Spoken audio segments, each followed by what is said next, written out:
Have you ever wondered if there's a better way to live than moving into a nursing home? For many people between 60 and 85, the thought of going into a nursing home brings a wave of anxiety. It often feels like a loss of control, a final chapter that's written before you're ready to turn the page. But here's the truth. Nursing homes aren't the only option anymore. In fact, more and more seniors are choosing new paths that are not only safer, but also more fulfilling, more respectful, and better suited to how they actually want to live. In this video, we're going to talk about 7 better solutions than nursing homes, options that reflect the latest trends in how older adults are choosing to age, with dignity, freedom, and support. These aren't just theories.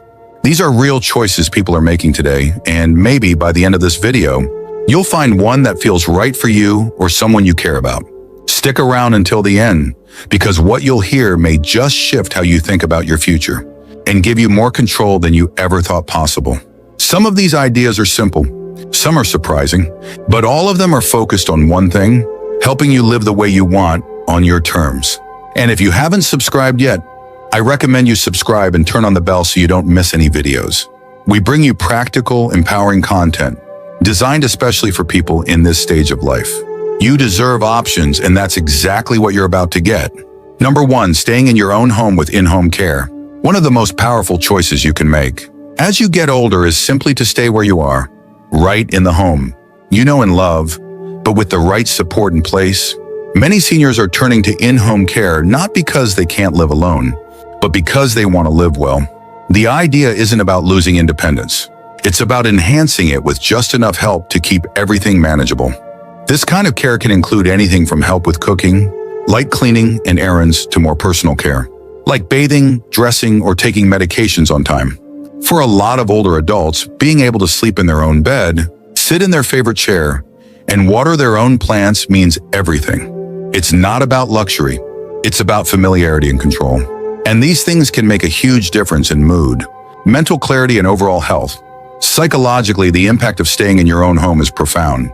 Studies show that seniors who age in place tend to maintain stronger cognitive function and experience fewer episodes of depression compared to those who move into institutional settings. This isn't just about routine, it's about the brain and heart, recognizing what feels safe, comforting, and real. Take someone like Margaret, 78. Her knees aren't what they used to be, and she gets a little forgetful with her medication. But with a home aide who visits 5 days a week for a few hours, she's thriving. She still does her own crossword puzzles in the morning, watches the birds outside her kitchen window, and meets her neighbor for coffee every Sunday. What she needed wasn't a facility, it was a little help right where she was. And the beauty is, in-home care can be scaled up or down as needs change. Some start with just weekly visits, while others gradually increase to daily support. It's flexible, respectful, and deeply personal. For many, the choice to stay home with help is more than a preference. It's a way to protect their identity, dignity, and the small pleasures that make life worth living. Number 2, living with family in a supportive arrangement. Another growing trend is for seniors to live with their adult children, but not in the way you might think. This isn't about giving up your independence or becoming a burden. It's about creating a supportive two-way relationship where everyone benefits. When done right, multi-generational living brings comfort, care, and connection into daily life. It allows older adults to remain deeply involved in their families' lives, without feeling like outsiders or dependents. You might help with the grandchildren, pass down stories, or simply provide a calm, loving presence that brings balance to a busy household. From a psychological standpoint, this kind of living arrangement can help reduce loneliness and increase a sense of purpose. It's not just about being around people.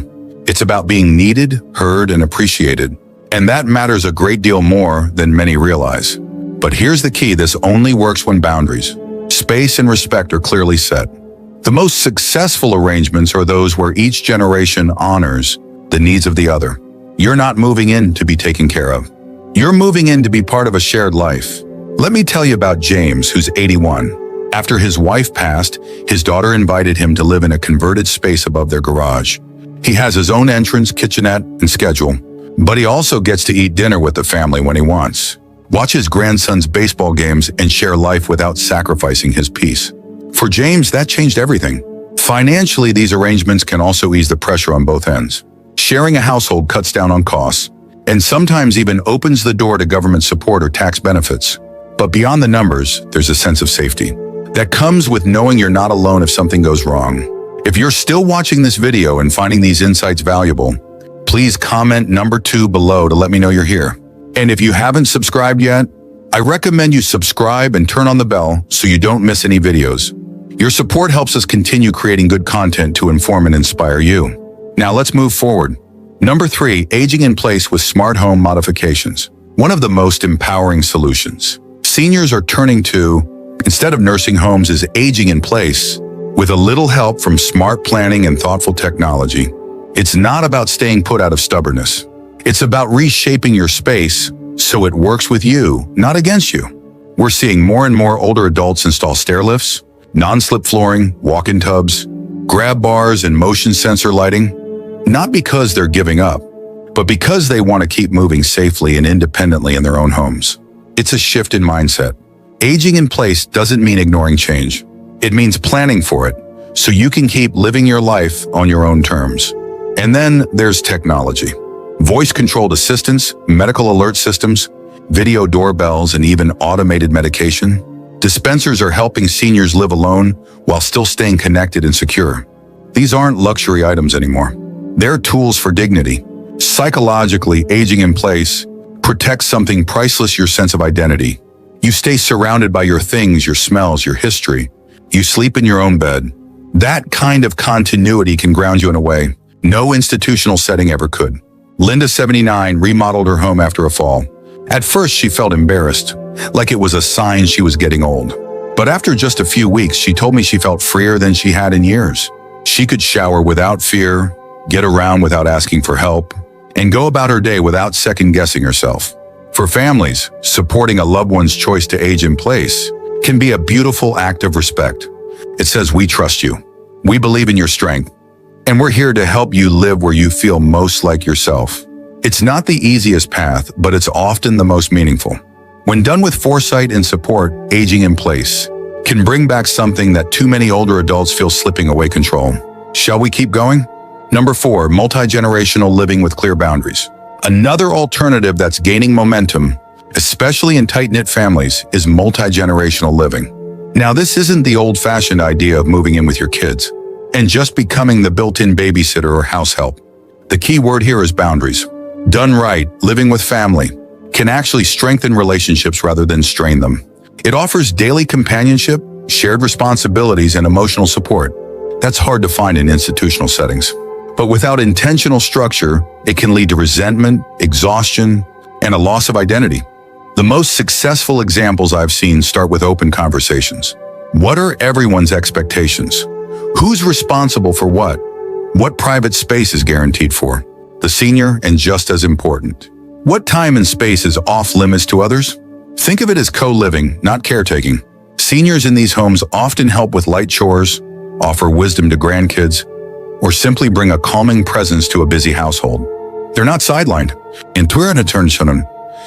They're integrated. Mary, 83, moved in with her daughter and son-in-law after her husband passed. But she didn't become a background character in their life. They helped her set up a private suite, respected her morning routines, and involved her in family decisions.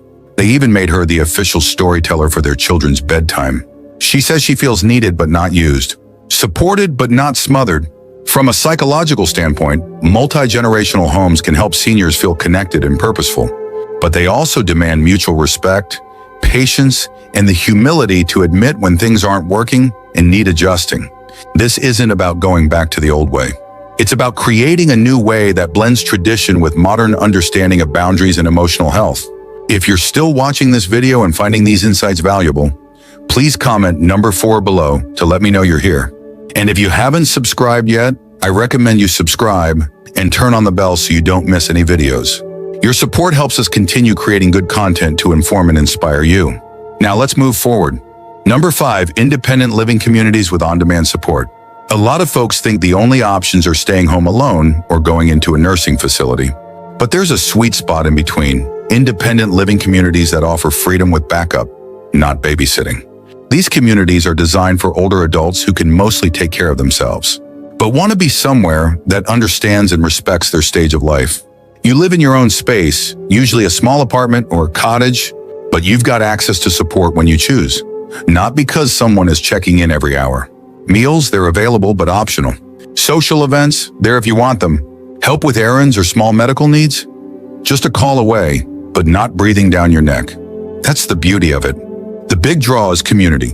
Loneliness is one of the quietest killers in old age, not because it causes immediate harm, but because over time it eats away at our sense of joy, identity, and even immunity. Being around people in the same life season can help replace isolation with shared stories, shared laughs, and shared purpose. And don't let the word community fool you. These places aren't cookie cutter. Some focus on wellness and nature, some on arts and creativity, others on lifelong learning. You can actually pick a place that fits your soul, not just your age. Ron, 78, used to dread retirement. His kids lived hours away, his wife had passed, and his house started to feel more like a prison than a haven. After moving to a community with a woodworking studio, walking paths, and a weekly film club, he told me he hadn't felt this alive since his 40s. He still goes grocery shopping and cooks his own meals, but now he does it after a morning walk with friends and a cup of coffee that someone else brewed. These communities are rising in popularity because they give seniors what we've always wanted: freedom, dignity, and connection. It's not about surrendering control. It's about expanding it, with a safety net underneath just in case. And that's the shift we're seeing: more and more seniors no longer settling for where do I go when I can't live alone, but instead asking where can I go to live best at this stage. Number 6, aging in place with smart home technology. There's something sacred about staying in your own home as you grow older. The walls hold your memories, the garden still blooms with the flowers your spouse once planted, and everything feels just the way you like it. But the truth is, for many seniors, staying home used to come with risks, falls, forgotten medications, and the creeping fear of what if something happens and no one knows. But not anymore. With today's smart home technology, aging in place is no longer a gamble. It's becoming one of the safest, most empowered ways to grow old. And it's not just for tech wizards or the wealthy. The newest wave of tools is designed to be easy, affordable, and quietly powerful. Let's talk about fall detection sensors. They're not the old bulky buttons you had to wear like a necklace.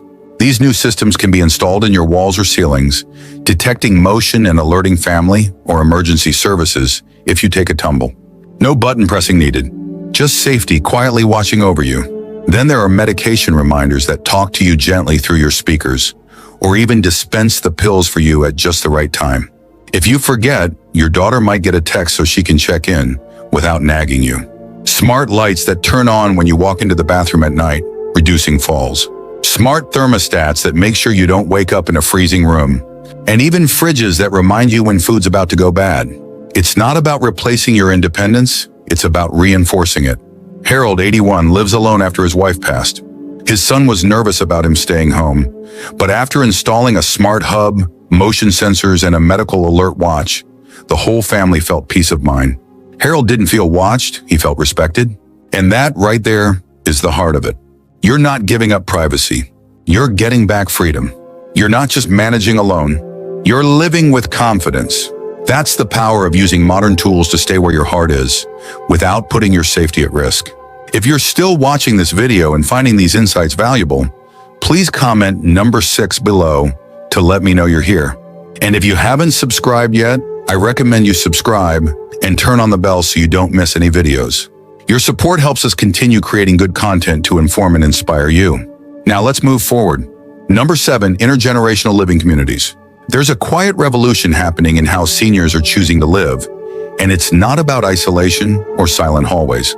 It's about connection. More and more older adults are moving into intergenerational communities where people of all ages live side by side, not in separated towers, but in neighborhoods built for real life, real exchange, and real belonging. These communities are designed to bring people together through shared spaces, shared meals, and shared experiences. Imagine living in a place where your neighbor might be a young teacher, a single mom, or a college student, someone who can help carry groceries, share a meal, or just sit and talk.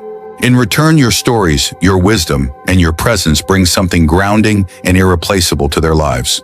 It's not charity. It's not dependence. It's mutual benefit. Take Joan, 76.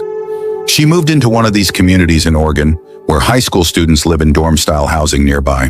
Every Thursday, she teaches a small poetry circle. In return, they help her with tech questions, change light bulbs, and keep her up to date on music she never knew she liked. She says it makes her feel alive again. The structure of these neighborhoods often includes community gardens, activity centers, libraries, and walking paths. Things that naturally invite interaction. No sterile lobbies, no locked doors keeping people apart. This isn't just good for the heart, it's good for the brain. Studies show that seniors in these environments show slower cognitive decline and report significantly lower rates of loneliness. And the young people? They become more empathetic, more grounded, and more connected to life outside of their phones. This option isn't about moving away from the world, it's about moving back into it with purpose. So if you've ever felt like you still have so much to give, but don't quite know where to place it, this kind of living might be the answer. Because connection isn't just a luxury in old age, it's a form of medicine. And sometimes the best prescription isn't in a bottle. It's in the sound of laughter across a shared dinner table. Final thoughts. Growing older doesn't mean giving up your independence or your dignity. For many of us, the idea of ending up in a nursing home brings a quiet fear we don't often say out loud. The silence, the routine, the feeling of being warehoused instead of being seen. But what we've explored today proves there are other ways that honor your spirit, your choices, and your life story. Whether it's choosing co-housing with friends, living near adult children on your own terms, finding comfort in a senior village, hiring in-home care, becoming part of an intergenerational community, or simply downsizing to the right kind of neighborhood, there is no one-size-fits-all. But there is a common thread: the desire to stay human, connected, and in control. You've lived too much life to hand over the keys without thought. So ask yourself, which of these solutions speaks to you the most? Which one makes your shoulders drop a little just thinking about it? Because the goal isn't just to extend your years, it's to make sure those years still feel like yours. Thank you for joining us today. We'd love to hear from you. Leave a comment below and share one thing you learned today and how you plan to use it in your life. Your thoughts are important to us, so don't hesitate to share them. Reading your comments gives us great motivation and encouragement. If you enjoyed this video and found it helpful, please like, subscribe, and share.